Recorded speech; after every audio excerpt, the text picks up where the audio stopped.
This painting represents what a revolution feels like for the people involved. This is a scene from the French July Revolution of 1830. The woman in the center, referred to as Liberty, is holding the French flag. She is standing on top of a barricade, which we can recognize by the pieces of wood and the cobblestones in the foreground. Lady Liberty represents the struggle of the common people for freedom. But at the same time, she shows the energy and excitement that was a part of a revolution. Liberty is depicted in a victorious pose and shows her breasts to the people. But she still has a rifle in her left hand in case she needs to defend herself.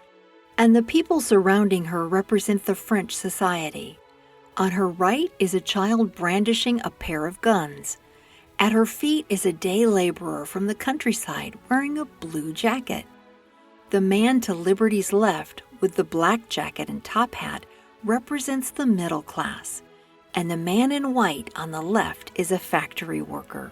There is a sharp contrast between the victorious people fighting for the freedom of France and the dead people in the foreground.